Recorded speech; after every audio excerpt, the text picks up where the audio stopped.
My seats to the show better be this good, Dua. Hey, Vogue. In answer to 73 questions is now your opening act. I'm ready. Okay, can you first tell me what you're standing on? This is the levitator.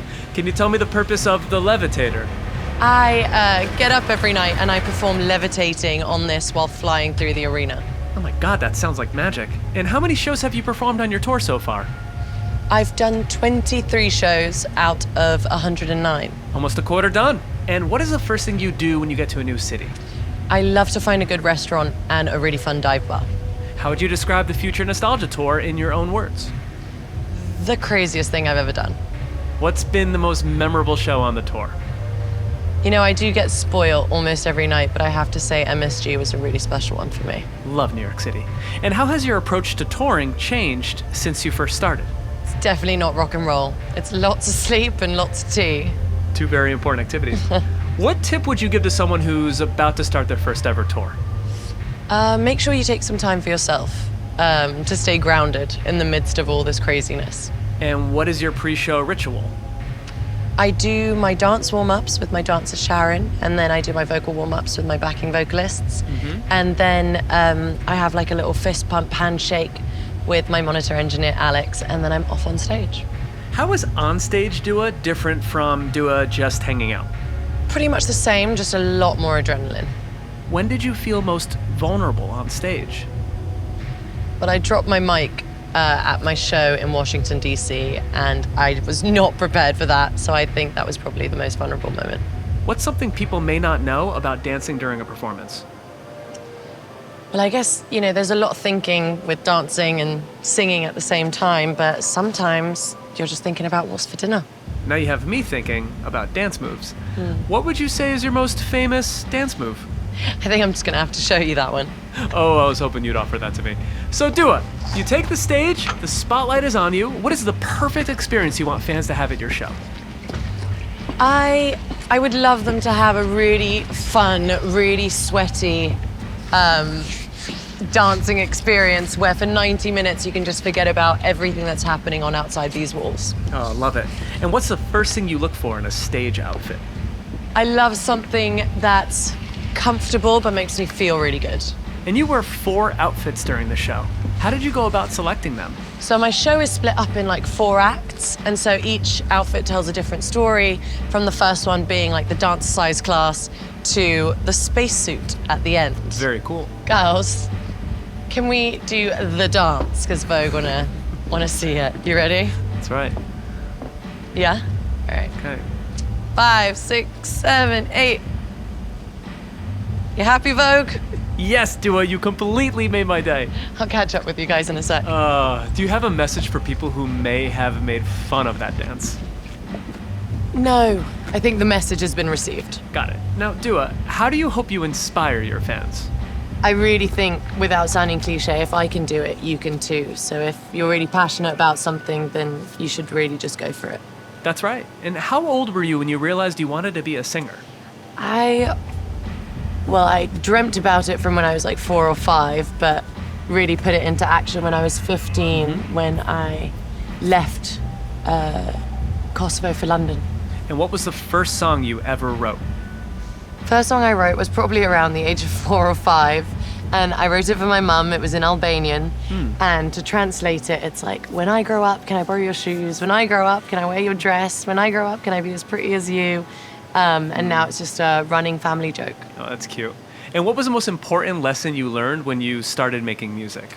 Just to be really proud of the things that you put out, you know, what you represent and who you are as an artist, just to make sure that you have no regrets when you look back on the decisions that you made. What trait did you get from your mom? I definitely got my nurturing side and wanting to take care of people from my mum. And what about from your dad? The hard-working side and definitely the curiosity element. Was Albanian or English your first language? Albanian was my first language. What Albanian phrase was most often repeated in your house? Shka ka me hunger. And what does that mean? It means what's for dinner. What was for dinner? Lots of yummy stuff. My mum, she's a great cook, and she cooks amazing traditional Albanian food, so I always look forward to it, especially after a long stint on tour. Oh, that's amazing. And what was the most important thing you learned after moving out of your parents' house? I learned how to cook and how to do my dishes and do my laundry. Those are important things to know. And how do you unwind after a performance? I'm still figuring it out.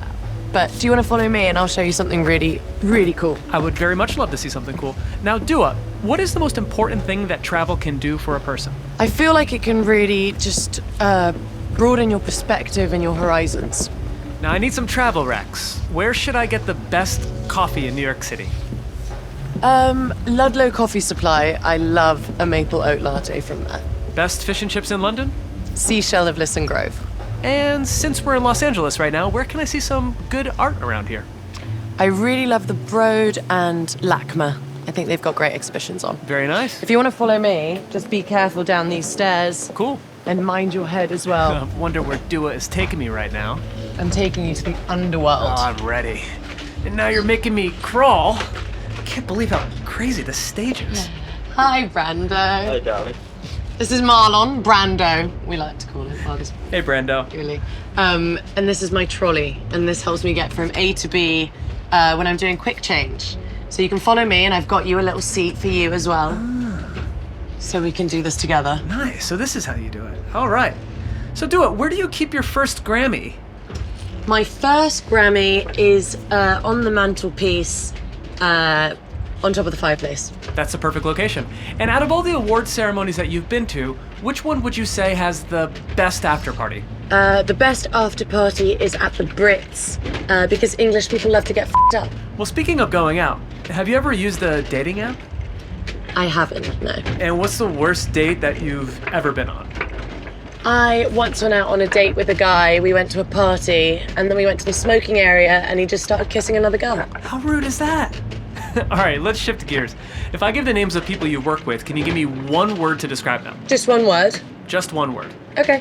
Okay, Elton John. A maverick. Calvin Harris. A polymath. Thanks, Brando. And what about Megan the Stallion? Well, it's not really one word, but the hot girl. Now, who would you say you were most excited to collaborate with on the Future Nostalgia remix? I was really excited to collaborate with the Blessed Madonna. Just getting to work with a female producer for the first time was really special for me, and get to reimagine the album was super cool. That is cool. And what song would you play at a dinner party to get every single person on the floor dancing? Oh, The Time Is Now by Moloko. How did your songwriting approach change between your two albums? I just got more confident, and I trusted myself and my craft. And what is your favorite lyric that you've ever written? I'll sink my teeth in disbelief because you're the one that I want, which is from my song Love Again. So I love your Future Nostalgia tattoo. When did you get that? I got it before my album came out. I actually announced my album title through the tattoo. Very cool. And do you regret any of your tattoos? No, I don't regret any. Gin or vodka martini? Vodka martini, filthy. And what's one word that describes your style right now? Playful. I think that's a perfect description. All right, I'm gonna go and quickly change, and I'll be right back. Okay, Dua, I'm gonna keep firing questions at you while you're changing. We can't stop this. All right. All right. What's the biggest difference between getting ready for a red carpet versus getting ready for a concert? When you're getting ready for a show, especially when you're on tour, it's like the traveling circus. You have a routine. It's so much easier, I feel, whereas I feel like red carpets have a lot more pressure. Totally. And what's the biggest difference between your style 5 years ago versus now? Elevated, darling. And who do you think has the best style in the world? I love Kristen McMenamies. Oh, love her. Whoa! I'm getting pretty good at this quick change thing. Should we go and hang out in my dressing room for a sec? That was amazing. So what is your go-to outfit when you're not working? Working, not working, always in a look. What's something that you would never wear? Crocs. Me too. Stilettos or platforms? Stilettos. Monochrome or multicolored? Multicolored. What was the first designer item that you ever bought? Hey guys. What's up? First designer item I bought were a pair of Alexander McQueen boots that I got when I signed my record deal. I wore them to death. What was your favorite job? My favorite job was working as a hostess in a restaurant in Soho. I had a lot of amazing memories, made some great friends, and some really debaucherous nights. I can imagine. Who can always make you laugh? My siblings, but I think both me and my sister Rena can agree that our brother Jin is the funniest. What was the last list that you made on your notes app? I'd have to have a look. All right, take the list out. Let's have a look. The last list I made was the numerology report that I got from an astrologist. Ooh, can I see it? Okay. Hey, John. Hey, John. So how did you get the idea for Service 95? Service 95, it really came from like my love of lists, list making, going and trying out different restaurants, different places, wanting to share that with my friends. And so I wanted to create a platform where I can do just that. I can also make activism accessible, put stories by incredible journalists that really kind of, they're the kind of stories that you wouldn't necessarily go looking for. Right. And it's an ultimate concierge service, is how I like to see it, from me to you. That's great. And how do you prepare for your podcast interviews? Takes me about 4 or 5 days to do lots of like reading and researching, watching interviews, videos, trying to get an understanding of who my guests are and what are the most interesting questions I could ask them. It's a lot of work. And what's one thing you always travel with? I always travel with my yoga mat. What's the most difficult yoga pose that you've mastered? Crow pose into headstand. I'm not sure what that means, so you'll demonstrate for me? In heels and jeans, I can try. That's great. And I'm gonna be over here and not get in the way of this at all, so.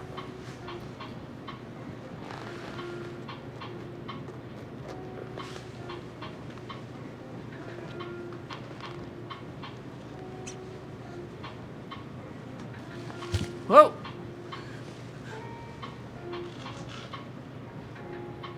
And she nails it.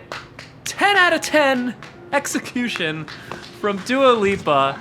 That was amazing, and thank you for showing me that. Of course, anytime. Okay, so one thing I love about you is that you've never shied away from sharing your beliefs. Why is that so important to you? I feel very lucky to have this platform, and so I feel like I need to use it for something that's way bigger than me. Makes sense. And what's a cause that's on your mind right now? I'm actually currently working with the activist Nadia Murad and trying to find out ways on how we can help the Yazidi community. Who inspires you politically? King Bernie. Is there anything that you'd like to set the record straight on?